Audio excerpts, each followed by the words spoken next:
नमस्कार, मैं संतोष सिंह और आज हम बात सिवान की सरकार की करते हैं। जी हाँ, शहाबुद्दीन की बात नहीं कर रहे हैं हम। वो दौर था जब उनको लोग सरकार कहा करते थे। समय बदला, सरकार और सिस्टम बदली, लेकिन सरकार का कंसेप्ट या सरकार जैसा पद जिसके सहारे पूरे जिला का एडमिनिस्ट्रेशन पहले चला करता था, वो नीतीश के शासनकाल में भी बदस्तूर जारी रहा। स्वरूप थोड़ा बदल गया। तो आज हम ऐसे ही एक सरकार की चर्चा कर रहे हैं। पिछले 2 दिनों से हम आपको दिखा भी रहे हैं उस सरकार का, राजन सरकार उर्फ राजन जायसवाल। सरकार अब इसके कारगुजारी की जांच बैठा दी है। एसटीएफ चीफ खुद जांच कर रहे हैं। हालांकि गिरफ्तारी भी एसटीएफ के द्वारा ही हुई है। मोतिहारी पुलिस ने बाद में इनसे पूछताछ की है। वहाँ के एसडीओ की पोस्टिंग को लेकर बात बढ़ी थी आगे। 13 लाख के डिमांड पर मामला फंसा और फिर बात रंगदारी तक पहुंच गई। फिलहाल सिवान की सरकार मोतिहारी के जेल में बंद है, लेकिन इस सरकार के कारनामे से सरकार हिल गई है, जो अपने आप को बिहार की सरकार कहती है। हर ट्रांसफर पोस्टिंग में इस सरकार का एक निर्धारित कोटा था, 5 से 8%। मतलब डीएसपी हो, एसडीओ हो, डीएम हो, एसपी हो, इससे नीचे नहीं आता था। अब भले जिला में थाना होना का पोस्टिंग करा ले, वो अलग बात है, लेकिन इस लेवल पर वो हर ट्रांसफर पोस्टिंग में इसका 5 से 8%, 10% की हिस्सेदारी रख देता। 3-4 एसडीओ, 3-4 डीएसपी। ये इस सरकार की ताकत। हमें नहीं लगता है कि शहाबुद्दीन भी कभी इतना ताकतवर हुए होंगे कि सिवान का एसपी वही बनेगा जिसको शहाबुद्दीन चाहते हो, सिवान का डीएम वही बनेगा जिसको शहाबुद्दीन चाहते हो, सिवान का एसडीओ से लेकर डीएसपी तक वही बनेगा जिसको शहाबुद्दीन चाहते हो। हमें लगता है कि ऐसा शहाबुद्दीन के उस दौर में भी नहीं हुआ होगा जिस दौर में शहाबुद्दीन की तूती बुरा करता था।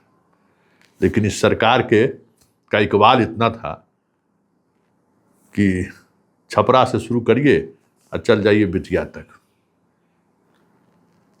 लेकिन अब सवाल ये है कि आखिर इस सरकार की ताकत क्या थी। भाई शहाबुद्दीन की ताकत थी, लोग दिखता था।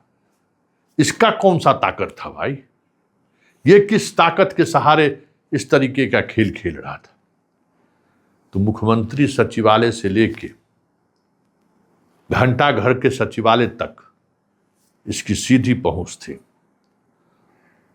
इसकी जिम्मेवारी थी इस सरकार की कि सूची लाएं। शेयर तय था, कितना % तुम रखना, कितना % मैं रखूंगा। तुम्हारे इलाके में जिसकी भी पोस्टिंग होगी वो तुम्हारे अनुसार होगा। अगर तय 50 लाख पर हुआ तो 35 लाख इधर डन करना है, 15 लाख तुम ईमानदारी से अपने पास रख लेना। मतलब इस तरीके का डील का तरीका था। इस सरकार ऐसा ही डील करता था। जब ये जानकारी बिहार के मुख्यमंत्री को तक पहुंची है तो मुख्यमंत्री ने इस पर जांच बिठा दिया है। लेकिन हमरा पता नहीं सम्राट भाई के को काहे सब परेशान करने पर लगल है, समझ से परे। अरे भाई, नए नए मुख्यमंत्री बने हैं, 100 दिन अभी हुआ है। इस बीच में एक से एक भ्रष्टाचारियों का फाइल उनके पास पहुंच रहा है। बेचारा करे तो करे क्या भाई? मेरा दुनिया देखे रहे तब ना। ये एगो अलगे आफत है। इस मामले में 1 दर्जन IAS IPS का नाम आया है, जो सिवान में एसपी डीएम रह चुके हैं, गोपालगंज में डीएम एसपी रह चुका है। एकदम एक से एक नाम है जो नाक का बाल रहा है सरकार के उस जोन में। एक से एक पदाधिकारी है। मतलब आप सोच लीजिए, तमाम इन अधिकारियों की सूची पर गौर करिएगा।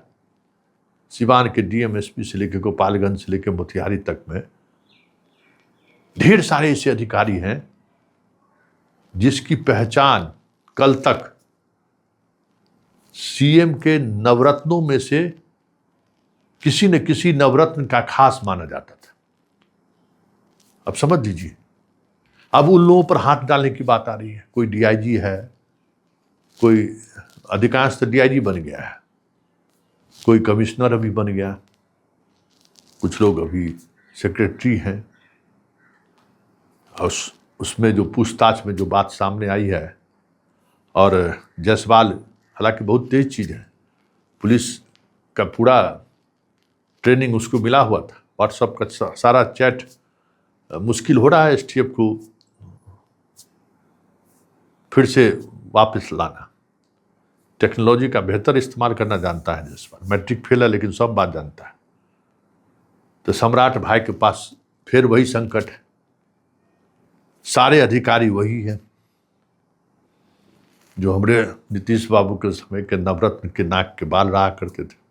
बाल है, अभी भी प्राइम पोस्टिंग में वो लोग हैं।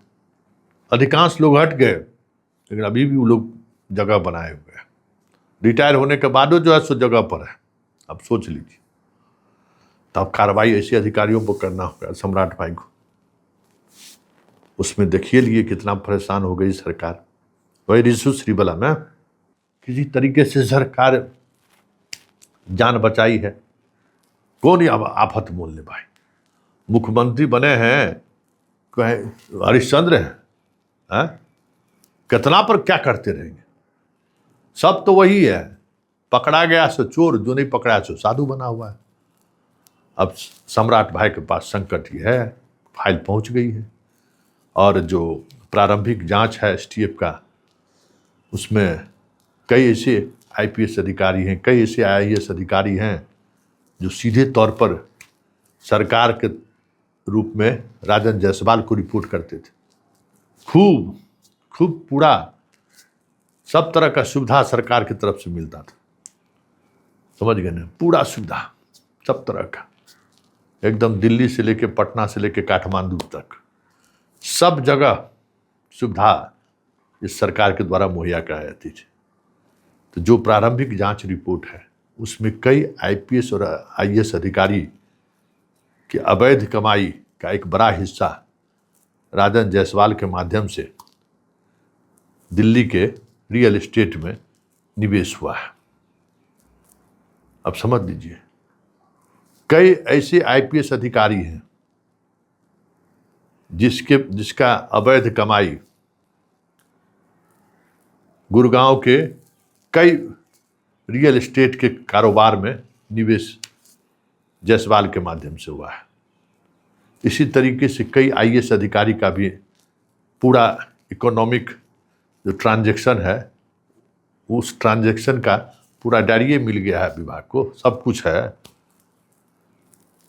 सारा कुछ पता चल रहा है कि किस तरीके से अवैध जितनी कमाई थी उसको सरकार ने ठिकाने पर लगाया। अब ये देखना दिलचस्प होगा कि हमारा सम्राट भाई कितनी दूर तक कार्रवाई की इजाजत देते हैं।